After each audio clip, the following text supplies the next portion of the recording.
This is the China Hollywood Greenlight Podcast, episode number 25.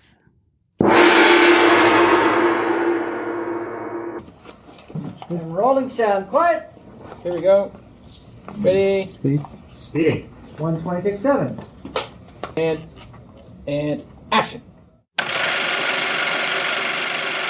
This is Karen McCann, the host of the China Hollywood Greenlight Podcast, a podcast about creating and distributing content for both Hollywood and China. If you like the show, please go to iTunes, subscribe, and leave a rating so other people can find this podcast. The more we work together, the more opportunities will be out there for everyone. Any links mentioned in the podcast can be found in the show notes at chinahollywoodgreenlight.com/podcast and look for this episode, which is number 25. Before I introduce today's guest, I'd like to start out with a motivational quote to encourage our listeners to continue on their path to achieving their own green light. And today's quote is from Martin Luther King, and he said, "We must accept finite disappointment, but we must never lose infinite hope." I use this quote because these days seem very disjointed. It's March 2020, and it seems the world has turned upside down with the coronavirus. However, I have faith that our health system can handle this and we'll get through it, and hopefully we'll make changes that can benefit everyone. So, a few quick words about what I'm working on. I have finished a China Hollywood TV pilot and finished the series Pitch Bible. So, my next step is to shortlist domestic and Asian TV buyers and send out my Pitch Bible. The other big thing I'm working on is my soon-to-be-launched membership website called The China List. This is a new China Hollywood screenplay database. As a promotion, I'll give writers free membership for a limited time. It's a lot of work, but I think the market needs it. And based on my surveys, people seem excited about the idea. I also believe we have to look forward to next year and start prepping projects now. As you've read, hundreds, perhaps thousands of film and TV projects have gone off the rails. When this coronavirus situation stabilizes, people will be eager to get back to work and get film and TV projects rolling. I believe my website can facilitate that. It will also take some of the mystery out of finding Chinese financiers or producers for your project. And now for the main segment. Today's guest is China-based producer and production manager Natacha Devillers. Here is the interview. Today's guest is Natacha Devillers, who founded China Blue Films in Shanghai and sister company Les Petites Lumières, China, in 2010 and 2014, respectively. Together, the two companies have produced, co-produced, or line-produced many commercial films, such as A Bump in the Road, directed by Raymond Yip from Hong Kong, starring Chen Shih-chung and Bao Bei. As executive producer, it produced Voyage en Chine, starring Yolande Moreau, produced for Haute et Courte, 2014, Enter the Warrior's Gate, 2015, starring Dave Bautista, Nini and Mark Chow, and Super Express 2016, starring Chen He and Song Zhi-shao of Korea for Fundamental Films, Parts in China of Mrs. Mills 2017, directed and acted in by Sophie Marceau, starring Pierre Richard, and Magic 7, starring ex-football champion Eric Cantona 2017. China Blue also has cooperated with Shanghai Oriental Program for TV shows and parts of Hollywood films shooting in China. Les Petites Lumières, France, founded in 2004 in France, focuses on art house co-productions such as Cross Current, started in 2009, and competition at the Berlin Film Festival 2016, Are You There by David Verbeek, Cannes 2010, and Diao Yinan's Night Train, Cannes 2007. Wow, quite a record. Well, Natacha, thank you for coming on the show today. Thank you for having me. Now, I've told the audience a little bit about you, but why don't you take a minute and tell us a little bit about yourself and your business? Sure. I've actually been in China since 2005, at which time I started producing films here. At the time, there was very little commercial films that were produced in China. It was before the big boom. So I came in from France with my family for just personal reasons. We relocated here. We had been in Indonesia for 4 or 5 years Really? before that. Yeah, and in Turkey before that. So Holy we're cow. a little bit old Asia hands.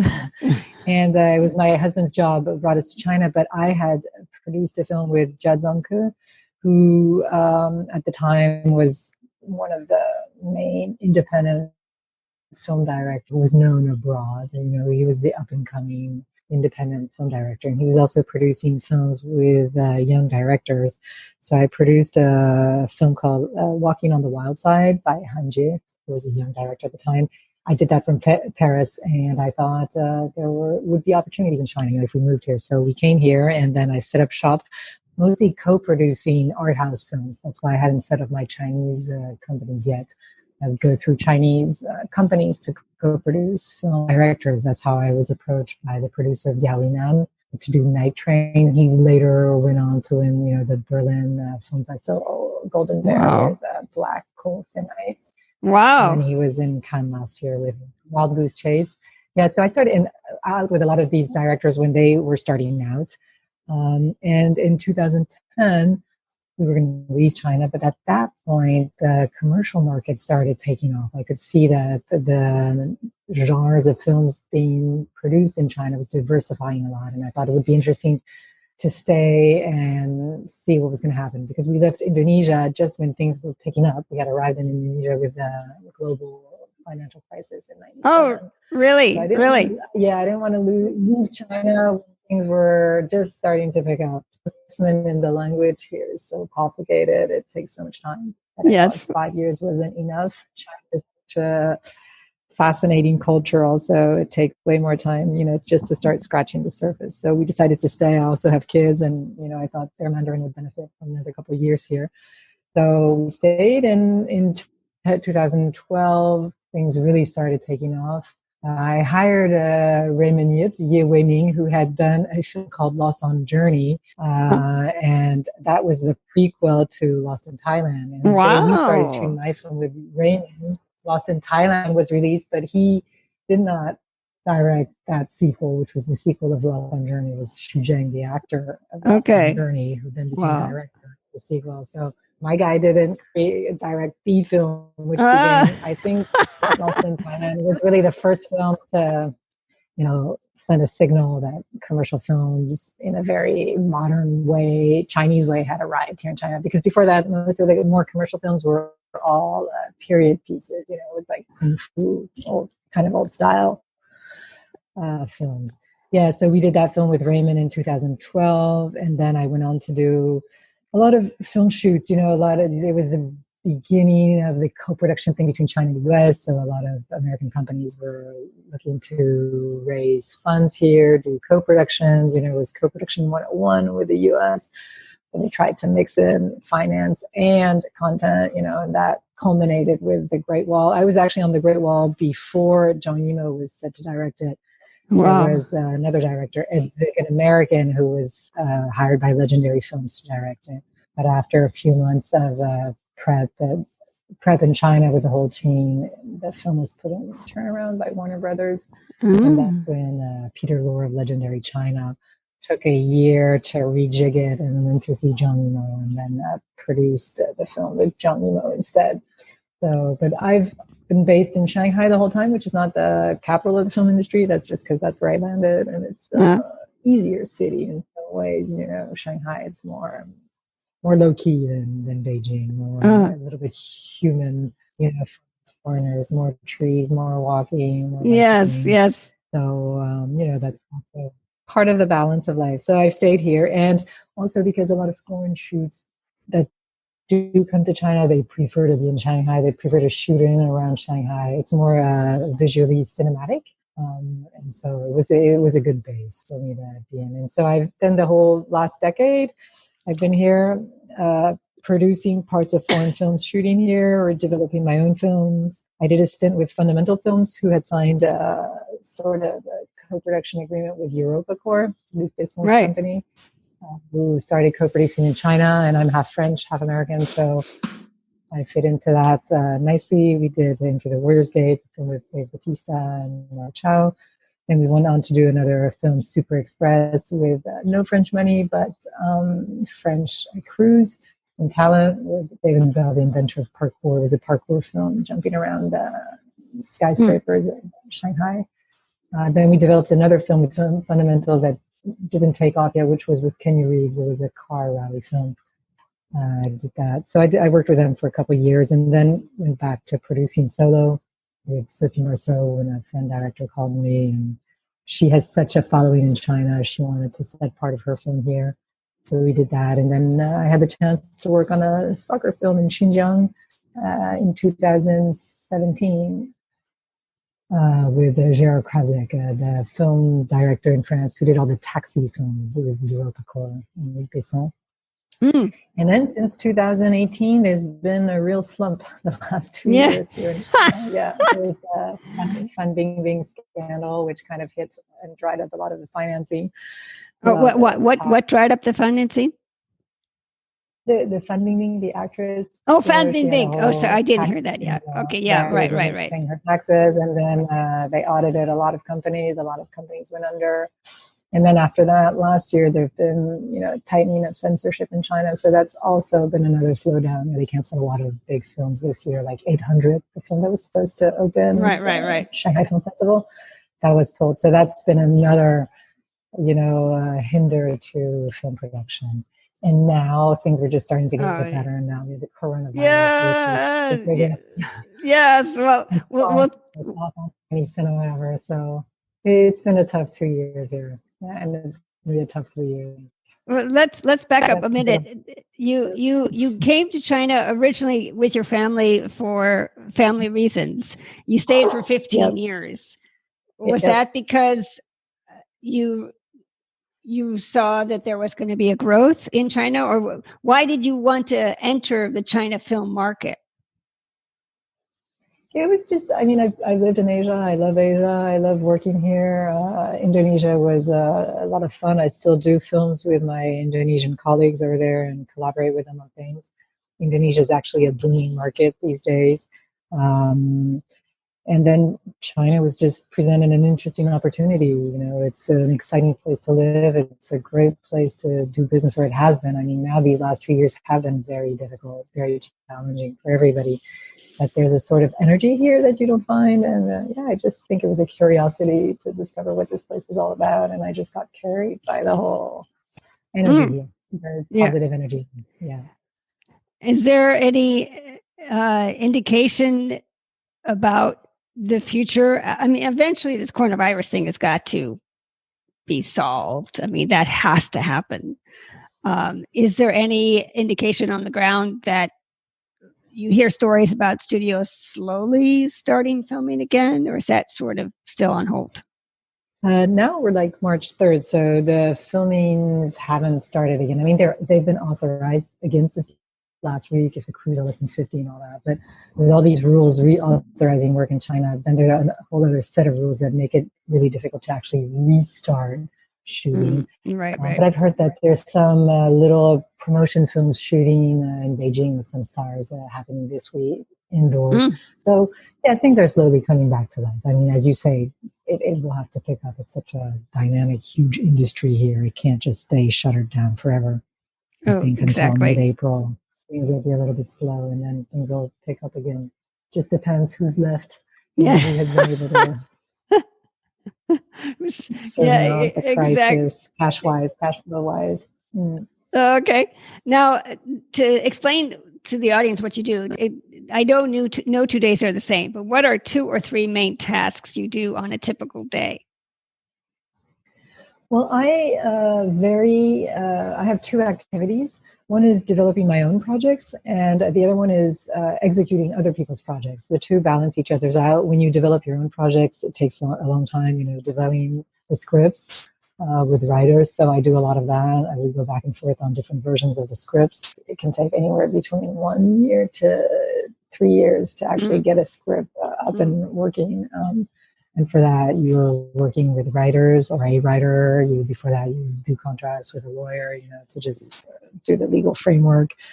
And there's a lot of back and forth going on there.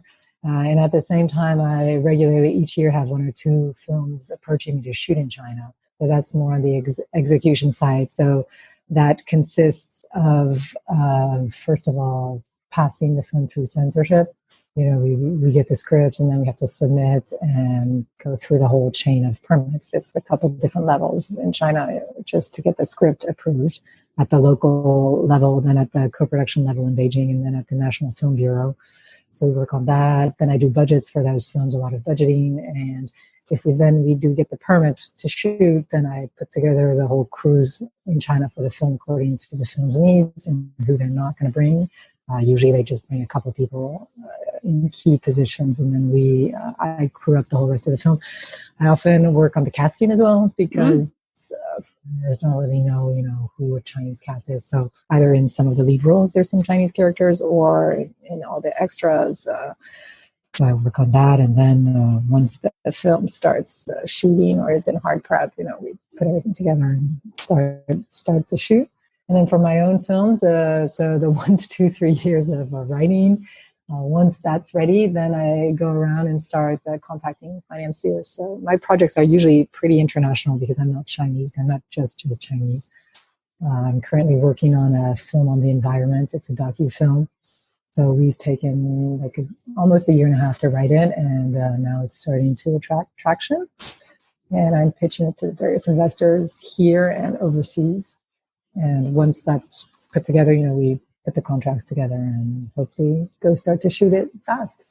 The writers that you work with on your own projects, are those Chinese writers or Western writers or both?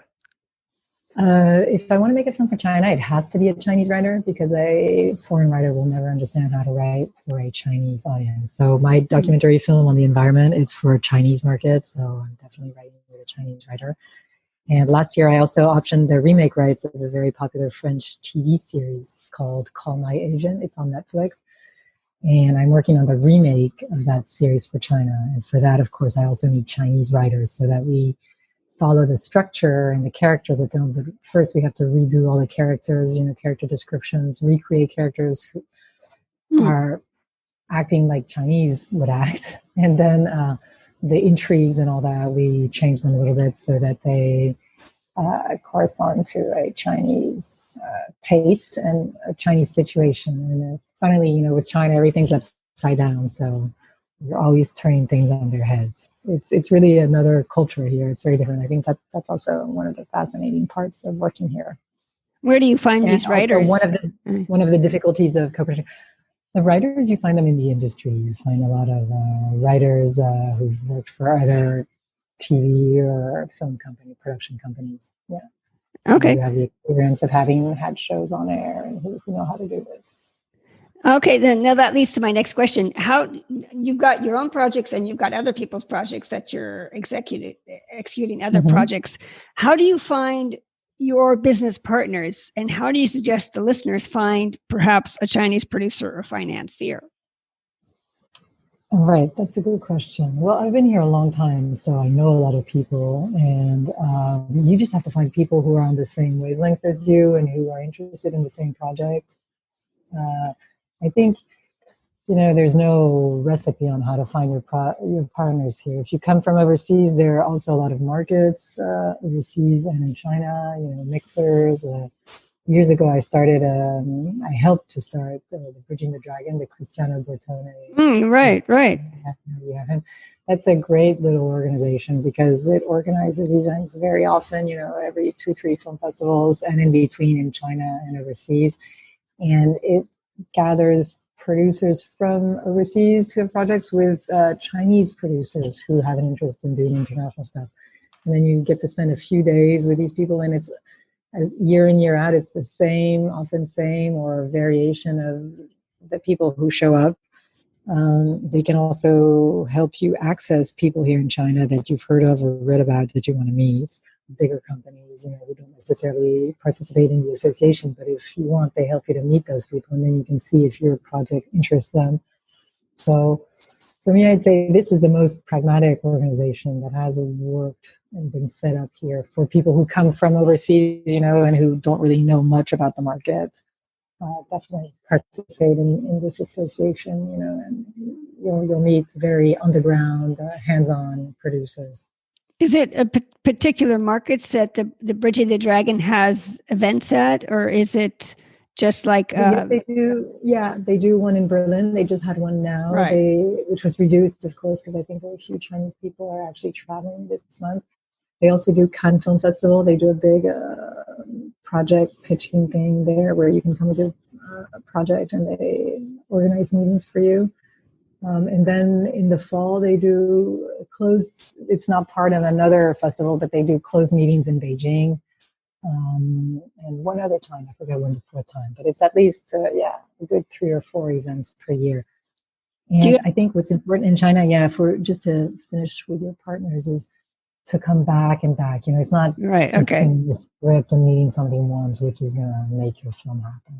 You really need to have something in there that's interesting for the Chinese partner and get to know him and work with him, on the long term. Like several markets in 1 year? Yeah, not even that. It's even at a distance. I mean, now with Zoom, but it's making the material work for China. Why is this producer interested in it? That's the whole difficulty, is bridging the two cultures. Who's this project you're making for? So if it's something that's going to be released in China, then there has to be a hook for Chinese audience. Otherwise, why is a Chinese investor going to want to invest in it? If it's a purely financial thing that's for overseas and the Chinese want a part of it for some reason, then it's another issue. You don't have to make it tailor-made for China. But what I mean, there's a lot of work on the content that has to be developed together if you really want to make this work. Exactly. Okay. Well, talking about, you mentioned that, foreign writers can't write really for the Chinese market. That sounds like an obstacle. That I'd like to ask you about an obstacle that you encountered on a past project. How did you overcome it, and what did you learn? Well, I find Chinese writers are quickly very expensive, the good ones, much more expensive than writers in Europe, for example, or in the US. So you tend to start out projects when you are not very financed with younger writers. And these younger writers are not necessarily that strong. And what happens is with each rewrite, you go farther and farther away from what you originally set out to write. There's not this discipline in Europe. Writers, with each version, they'll just fine-tune what you discussed and needs to be changed. But here they tend to throw the baby out with the baby bathwater, and then they put in a whole new set of things, and then you've lost your sort of plot points and your character development. It's like all over the place. Yeah. So that's when it can be interesting to actually mixed writers. You bring in a writers from overseas who will be more on the structure and on the beats and this kind of stuff, and be kind of the police of that. But then you definitely also need a Chinese writer who will explain how a Chinese character would react, and make it not sound completely cliche, because everything that a foreign writer is going to write about China is going to be a total cliche. So you definitely need also this Chinese writer who's maybe less experienced in terms of structure and beats and things like that, but who definitely understand his culture better than a foreigner. And who can, if he has the writing ability, can also write that whole part of the flavor. That was one obstacle. What's the second one? I'd say that's the biggest obstacle. Biggest obstacle is finding a Chinese writer. Yes, or finding a method to write that can make you go for it. That's if you're working on really commercial films. If you're working on art house films, it's not an obstacle because you're going to do what the director wants to direct anyways, so he's going to write his film and that's what you've signed up for. So when I say this is an obstacle, it's more for the commercial stuff. What would be a second obstacle? Second obstacle, probably financing these days. Or in the past, the second biggest obstacle was finding cast stars. There's so many projects out there and not that many bankable stars in China. So that's always been where projects usually stumble or can't move forward because they can't attach the cast that they want. And then there used to be a lot of money, so the hardest was the cast. Now, I would say these past few years, last year, almost 2,000 companies went bankrupt in 2019. Wow.